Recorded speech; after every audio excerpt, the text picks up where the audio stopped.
Hello! In the first GV Director tutorial, I introduced you to the system concepts and components. In this, the second video in the series, I will look at how you physically connect the components together and set up the system ready for operation.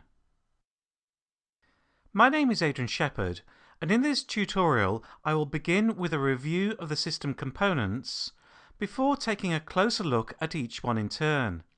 We will start with the GV Director server, looking at the system specification before moving on to the input and output connections. We will then do the same for the MultiView Display and the GV Director control surface, so you know how to integrate them and exactly what each connector is used for. Next, I will briefly mention the GV Director Composer system requirements before going on to talk about the sequence for powering on the system and, just as important, how to power off. Finally, we will look at configuring the GV Director system using the control surface touchpad. I will take you step by step from the power on screen and system registration to selecting a production pack, calibrating the lever arm, and then entering the control panel to review all the settings, including changing the video format and loading media clips and stills onto the system. So let's make a start by reviewing the system components. You might recall from the introduction tutorial that GV Director is based around a compact server that incorporates video and audio I/O, multiple processors and GPU for graphics processing, and local hard drives to store media clips and stills. The server is controlled over a network connection by a purpose-built control surface, which has a touchpad interface and 2 rows of mappable buttons. You can access any production element in the system via the touchpad, be it a live camera feed, stored media clip, a transition such as a wipe, or a keyed effect such as a lower third. The touchpad also provides access to menus for configuring and setting up the system, which we'll look at in more detail later. The mappable buttons can be set up to allow quick access to the specific production elements you need to cut a show, and can be reconfigured for each show if needed. One output from the GV Director server is designed to feed a touchscreen displaying all your live inputs as well as your program and stage outputs. This touchscreen can be used to cut between your camera feeds simply by touching the screen, which makes the system very intuitive and easy to use.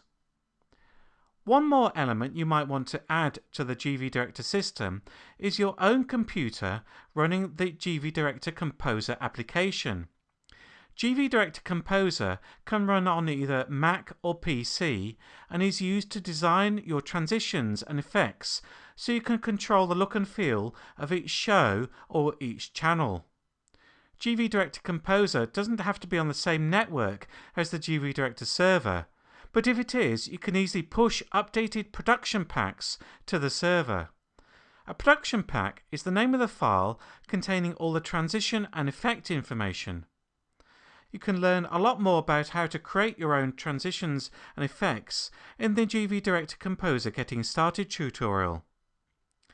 Let's now look at each system component in more detail. So starting with the server, this is a compact 4U height server. It can be rack mounted, and the instructions for doing this can be found in the GV Director topic library on grassvalley.com.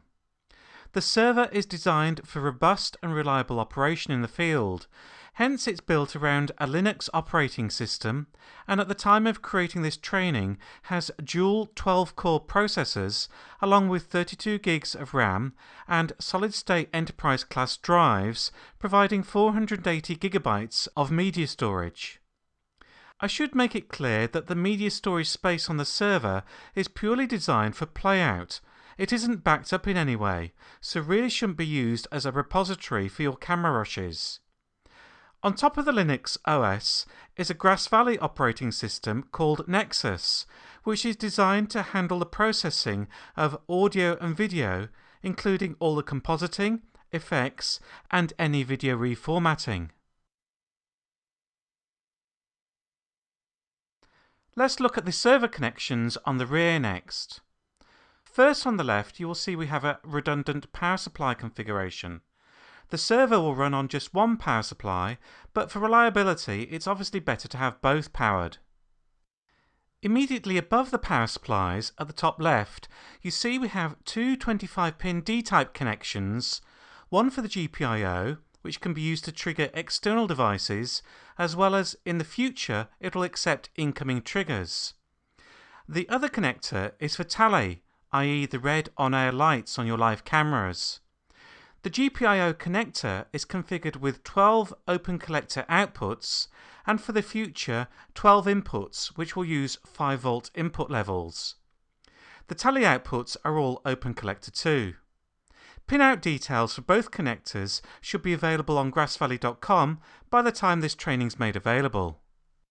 Along the top of the server, we find our video I/O connections.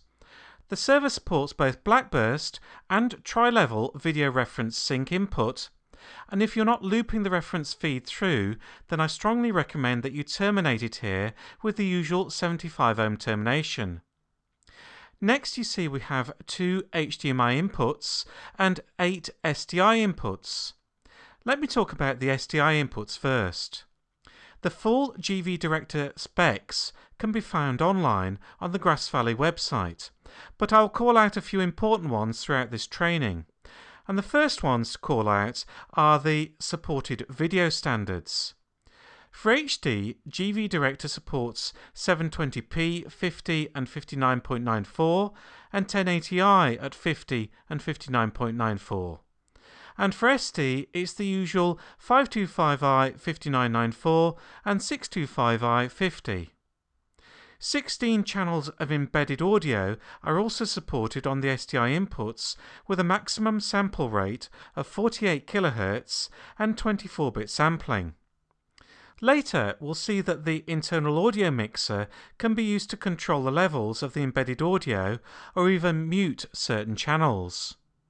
Now, from power on, the SDI inputs are set up by default to match the system video format setting. So if the system is set up to output 1080i 50, then any SDI input without a connection will be configured ready to receive a 1080i 50 signal. However, if an SDI input is connected before powering on the server, then that input will be auto-sensed, and if it is of the same frame rate and frame type, it will work with the system. By frame type, I mean progressive will only work with other progressive sources, and interlace will only work with other interlace sources. Progressive and interlace sources cannot be mixed. Now here is a table showing system format versus valid inputs for that format. Please pause the training now if you need to study the chart or make any notes. Note for each live input there's a frame sync setting to correct non-sync sources and aspect ratio conversion setting, and these are available through the Control Surface touchpad radial menu, and then you choose Properties. I talk about using the radial menu in the basic operations tutorial video. Now back to the SDI inputs, and you should note that they will maintain their format setup even when a cable is removed. Therefore, a server restart is required to reset an SDI input back to default or to auto-sense a new signal that's been plugged to an input. As far as sync goes, the system assumes SDI inputs of the same frame rate will be synced together by applying a common video reference to all live input equipment, i.e. this usually means all your cameras or digital video recorders. This, of course, is best practice too. Sync SDI inputs will have a 2-frame latency through the system for interlace sources and 3-frame latency for progressive feeds. If a source is not synced, then the frame sync setting in Properties must be enabled to add buffering and resyncing to the input, which will add a couple of extra frames of latency to the signal through the system. Beware that a non-sync source that is not corrected by the system, i.e. frame sync is left disabled, This will cause the system to try and chase the signal and consume processing power and impair the performance of the system as a whole. Next, the HDMI inputs. The two HDMI inputs share their resources with two of the SDI inputs. So if these are enabled and you do this via the control surface menu, then one SDI input will be disabled for each HDMI input. For HDMI input 1, that uses the same resources as SDI input 4, while HDMI input 2 shares with SDI input 6. The system will auto-sense the HDMI input signal and add or drop frames and resize as required using best attempt method. You should note that the HDMI inputs are for video use only. Audio is not supported, and there's currently no support for encryption, i.e. HDCP is not supported either. Further to the right, we have four SDI outputs, and these outputs are hard-coded as follows. Program is on output 1, Stage on output 2, and then AUX1 and AUX2 are on outputs 3 and 4 respectively. Each output supports 16 channels of embedded audio, which is derived from the internal mixer. The video is fixed to the system video standard and format, which is configured through the touchpad menus. Moving down to the analog audio section now, the two XLR audio inputs are designed for line level input, which is nominal plus 4 dBu. So if you need to use a mic, then you would require a preamp to bring it up to line level first. These two analog inputs are mixed to the program output only, and they are selectable in the audio mixer where, by default, they are set to be muted. Once unmuted, the system will save this state even after a power off and reboot, so just something for you to remember. The XLR audio outputs are hard-coded as follows: output 1 and 2, outputs program 1 and 2, and on outputs 3 and 4 we find the stage outputs 1 and 2. The LTC input is currently only used to display a system clock time on the Multiviewer output. There are no features making use of timed events in the system yet. The lower middle set of connections include a serial port, 4 USB ports, 3 network interface connections, and a VGA port. The serial port and the top left network port are not used. One of the USB ports would be used with the MultiView Display if you have touchscreen capability. 2 more USB could be used for mouse and keyboard along with the VGA port if you ever had to carry out maintenance or troubleshooting on the system. However, these are not normally connected. The important connections in this group are the 2 network ports. The left one of the pair is NIC1, and this is configured as DHCP by default. NIC2 on the right is set to a static IP address of 192.168.100.100. The settings for these 2 network ports can be changed via the control surface touchpad menus, where you can also set the host name for the server. To the right of the computer connections, you can see the server has a powerful graphics engine installed. Of the 4 connections here, only the bottom left-hand DVI connection is used, and that connects to the MultiView display.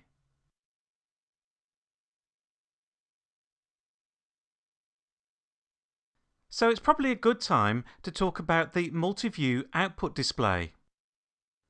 As you can see, this can display all 8 live input streams together with the metering for the first 4 embedded audio channels for each input, plus the main program output, plus the stage output. The stage can be used to either preview clips or live feeds, or more importantly, you can use it to build a complex multi-element effect and rehearse it on the stage output before taking it to air.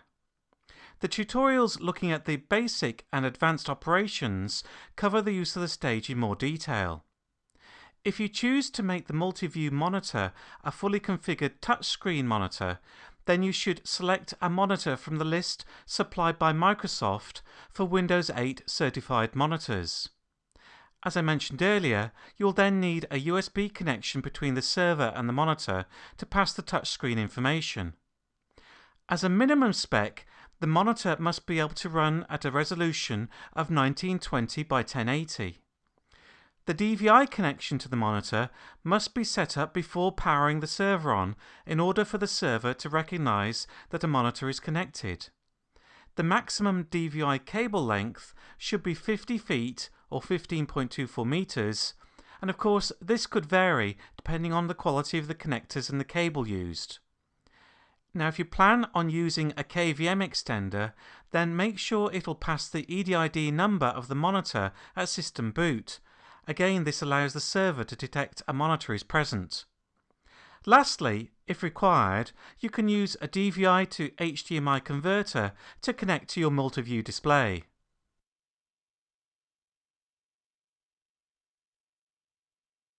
Let's add the GV Director control surface to our system next. The control surface comes pre-installed with an embedded Windows 7 operating system, and the GV Director client software will be pre-installed too and set to auto-run at startup. The control surface employs an SSD drive, so the boot-up time is short and it's quickly ready for operation. It connects to the server over a standard network connection and communicates via proprietary software interface.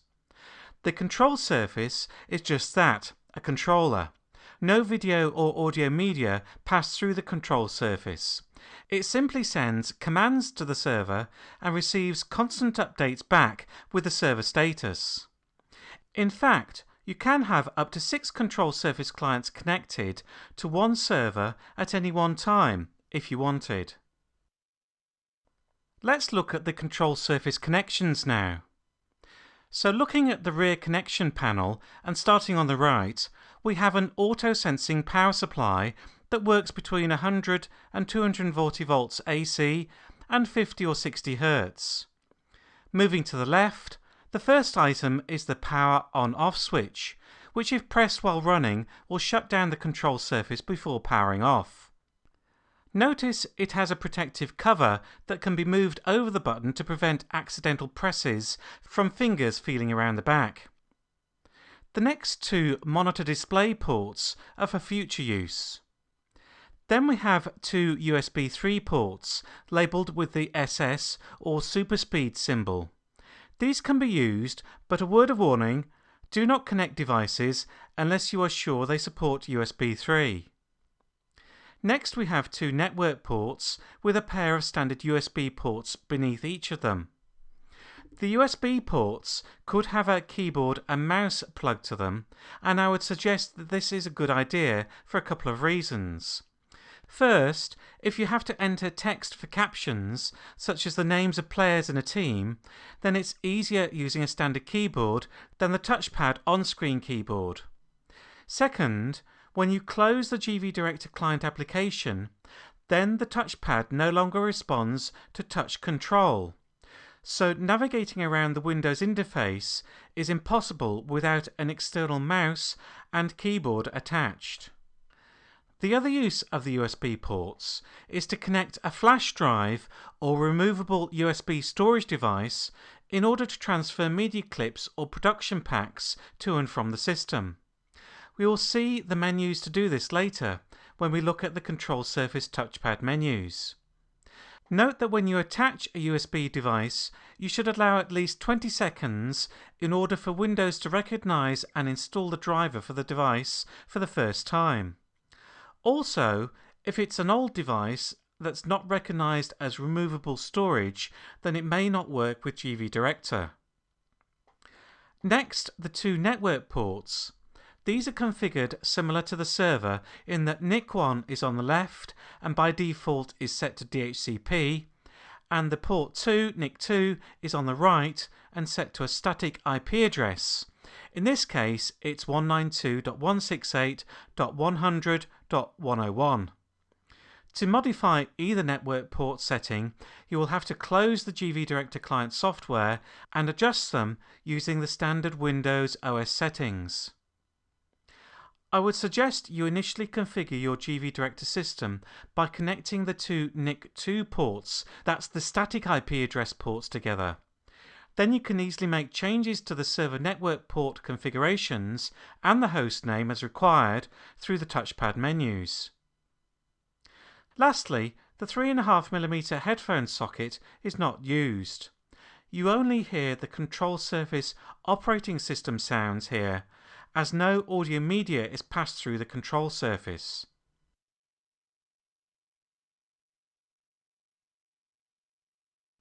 As I mentioned earlier, it could be useful to have GV Director Composer running on the same network as the server in order to push new or updated production packs directly to the server. The hardware to run the Composer application must be purchased separately and can be either a Mac or a PC system. Here are the basic system specs required. If you need time to read over these specs in detail, then please pause the training now. By the way, there's no licensing required for the GV Director Composer application. You can run it on as many systems as you like. When powering on the system, you will have gathered that it's important to have first cabled everything together. Here's a quick power on checklist. Connect the control surface to the server via a network connection. We recommend to use the static NIC2 for initial setup. Connect all video sources to the server so it can auto-sense them on its input. Connect the appropriate reference video sync and terminate if it's not looped through.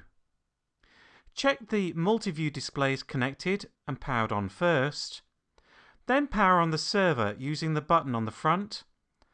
And finally power on the control surface using the button on the rear. There's no particular sequence to powering off the system, but here are some tips on shutting down each component. To shut down the control surface, press the power button at the rear briefly, and the system will quit any applications running and then shut down. To shut down the server, hold down the power button on the front for at least 5 seconds. When you power up your GV Director system for the first time, the GV Director client software will launch automatically, and you'll be prompted with this screen, asking you to enter the IP address for the server. If you are using the Network 2 static IP address ports, as recommended, then the address to enter here is of course 192.168.100.100. Click on Connect, and you'll see a pop-up window saying Connecting, please wait, and then you'll see the welcome screen and a prompt to register your system.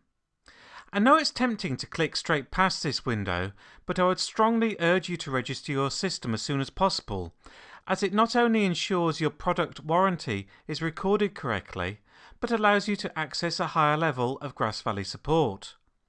You can register the system on any computer by just using the URL here and make a note of your GV Director server serial number. So I have registered my system. The next step of the system setup is the lever arm calibration. Just follow the on-screen instructions here and place the lever arm in the top position, which it is, and click OK. Then place it in the lower position and select OK again. Once that is done, you'll be prompted to select a production pack. I talked about production packs earlier. They contain all the transition and effect information and associated graphics you'll use for a show. So you can affect the look and feel of a show by creating different sets of graphics, effects, and transitions and saving them in different production packs. To get you started, the system comes with a selection of different production packs for you to try or use as a basis to build from. I will select the EntPack 1080 production pack here and tap on Select. And there we are done, ready to use the system. There is a separate tutorial video called GV Director Control Surface Basic Operations that will guide you through using the system, configuring the buttons, and learning how to cut a show. In the remainder of this tutorial, I will focus on configuring the system settings and showing you how to transfer media clips and production packs on and off the system. The system configuration settings and file transfer menus are all found under an area called the Control Surface Control Panel. To access the control panel, you swipe your finger down on the tab like this. And by the way, you can access the Control Panel tab from any screen. The top 3 buttons provide access to further menus and settings. The Record Program button here simply allows you to start an internal recording of your main program output as a MPEG-2 format. It will capture 50 megabit a second for HD and 15 megabit a second for SD. And these recordings will then be available in the clip library. Next, let's go into the configuration menu. The first setting we should probably look at is the server configuration. Here you can remotely set the server host name by tapping in the grey box. Mine is already set, so I won't change it. I can also set my server network ports to be either DHCP, like port 1 here, or as a static IP address, like port 2. Note that changing either the host name or IP setting will cause the server to reboot after you click Save at the bottom of the screen. The Strata settings will allow the GV Director system to connect to a Grass Valley Stratus, adding a complete set of tools for nonlinear media production. Please talk to your Grass Valley representative about connecting Stratus to a GV Director system. Below that, you can set the system video standard, selecting from any of the 6 currently supported standards. Changing the video standard will force the server to restart too. Then we have the HDMI input controls, and remember that enabling HDMI 1 will disable SDI Input 4 because they share resources. Similarly with HDMI 2, that will disable SDI Input 6. At the bottom of this window, we have a plus or add button. This allows you to add a number of RSS feeds to the system to use with certain effects, such as a ticker. I could, for example, add the CNN latest news feed like this. To delete a previously configured RSS feed, you tap on the large cross beside the description here. OK, so let's come out of the server configuration and look at some of the other settings. Starting with the top left, the red Close icon, and this will quit the GV client application. You might want to do this in order to access the Windows 7 interface for some reason. Remember that closing the application will also mean the touch controls stop working too, so you'll need a USB mouse and keyboard attached in order to navigate the Windows system. To launch the GV client again, either hit the power button on the rear to shut down and then restart the control surface, or with a USB mouse, click on the Launch GV Director shortcut on the desktop. Anyway, by the magic of training, I can return to the control panel configurations. The Save Control Surface Setup saves a set of settings. This allows you to save the control surface button mapping, the effect parameters, and your favorite items. And these are all saved to a file with a name of your choice, like this. To manage and load these save setups, you tap on the icon at the top right, the Control Surface Setups icon. This is where you can either delete a setup with the big X button, or highlight it and then tap the select at the bottom to load the setup. Server Reconnect is used to connect to another server.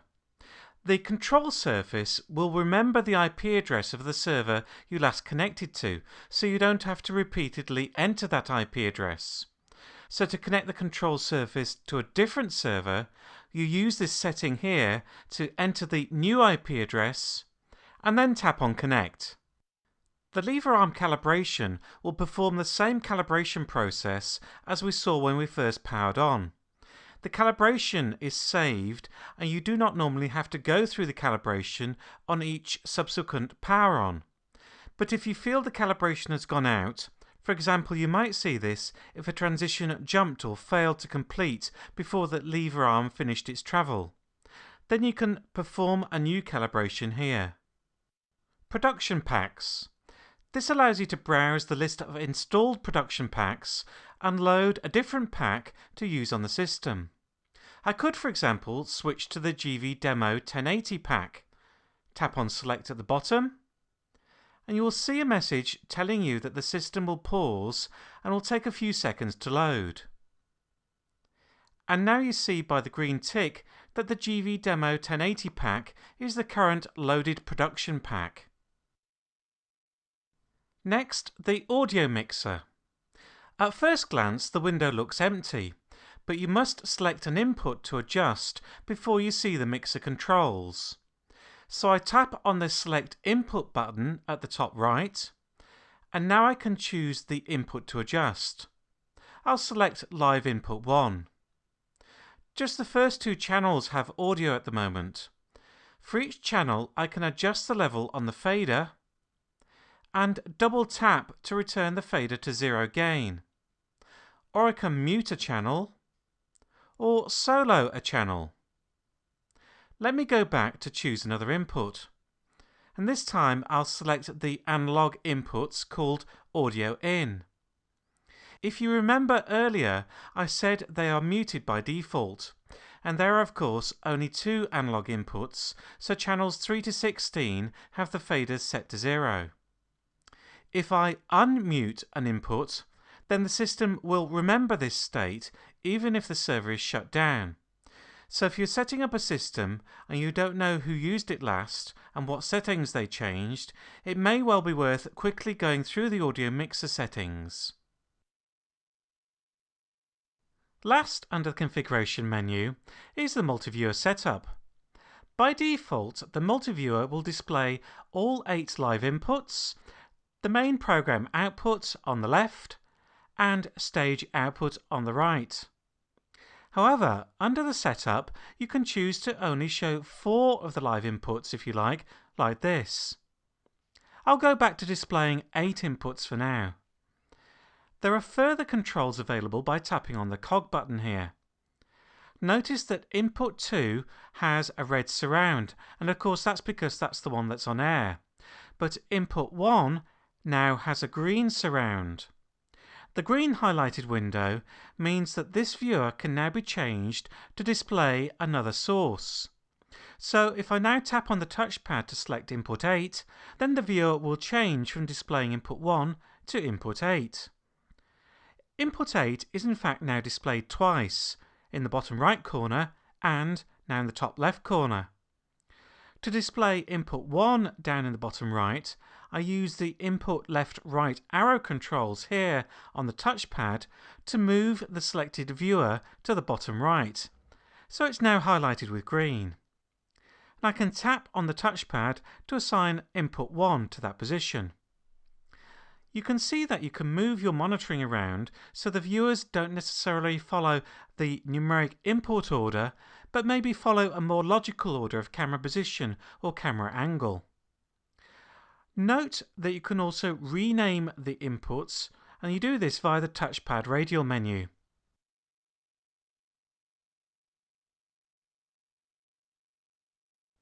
Okay, so we've covered all our configuration settings. Now let's go back up a level and take a brief look at Diagnostics and then File Transfer. So under Diagnostics, we have 3 items. Server Restart, which you only really want to do when troubleshooting, so I'll select No here. Server Information, which as you can see you can use to quickly check some of the significant settings such as video standard and IP addresses, as well as the software version and server serial number. And System logs to USB. Now, if Grass Valley customer support requests logs to be sent as part of troubleshooting a problem, then this is what you need to do. You connect a flash drive into one of the USB ports on the rear of the control surface, and then tap on Save here, and this will pull the logs from the server and save them to a location on your flash drive. In this case, I have already created a folder called GVD logs to save the files to. This process may take a minute or two. Now the logs are saved, you can send them to Grass Valley support for analysis. Finally, let's look at file transfer. Here you can transfer media clips or stills or production packs between a USB removable device, such as a flash drive, and the server. Note that the USB storage device should be physically plugged into the rear of the control surface and must be seen by Windows as a removable device. I emphasize this point as the process won't work with some older devices which are not recognized as removable. So let's begin with sending media to the server, the top right icon. I tap on it and it shows me the folder structure on my flash drive. If a USB device is not plugged in, then I'll receive a warning message saying no flash drive has been found. Now I want to send a still graphic to use as a background for the NASCAR racing. So I navigate to my Targa graphic files, and I'm going to select the top one here, which I know is a long shot of the straight and makes a good background. I tap on Save, and the file has been copied over the network to the server and saved in the correct folder and is ready to use in my shop box. Let's perform the reverse action now of sending media to USB. The system reads the contents of the media stored on the server and displays it as a list here. Here's my NASCAR straight graphic again. I can delete any of the media via this window by tapping on the large X beside the clip item, or I can tap to highlight it and then tap on Select. The file is retrieved. I tap OK, then I select the folder and I'll leave it as the root here, and tap on Save, and there it's done. The same process is used to transfer production packs to and from the server via flash drive. So say I want to download a production pack to modify it in GV Director Composer and then upload the new version. So I'd start with selecting Send the production pack to USB. Notice I can delete production packs using the X icon beside the pack name, except the GV Demo 1080 pack, as this is loaded and it's in use, so I can't delete that one. Anyway, let's scroll down and I'll choose the Sports Pack 1080. I then tap to select it. The system retrieves the file from the server, and I can then choose where to save the file on my flash drive. I have a folder already created for production packs, and I tap Save. So now I have the file on my flash drive. I could take it over to my GV Director Composer system, make the modifications I want, save it under a new name, and then bring it back and tap on Send Production Pack to Server. I browse to my folder, and here I have the modified production pack indicated by the suffix V2A. I tap on the file to highlight it, tap on Save, and the production pack is uploaded to the server and ready for use. The file transfer process via the GV Director control surface is not the only way to transfer files to and from the server. For production packs, you can push these direct from the Composer application across a network as long as the GV Director Composer system can see the server on the network. For media clips and stills, you can FTP these direct to the server. You just use the server IP address, and the FTP login is delta and delta for the username and password. The path for the media folders is on screen now. It's under System and then Objects, and then Pictures for the stills, and MPEG VES for clips. Note that subdirectories are not supported for either stills or clips. So please refer to the datasheet for a list of the file formats supported for playback. Note you can potentially do a lot of damage to your system via the FTP access, so only use it if you know what you're doing and use it carefully. As a tip, I use the open source application FileZilla to FTP files. You can save a default path as well as the username and password, which saves time when connecting to a server regularly. So that brings us to the end of this tutorial video. You now know how to configure and set up your GV Director system. If you would like to continue learning more about operating GV Director, then please watch the next video in this tutorial series. More information on GV Director can also be found in the GV Director topic library on grassvalley.com. Well, that's all from me. Bye for now.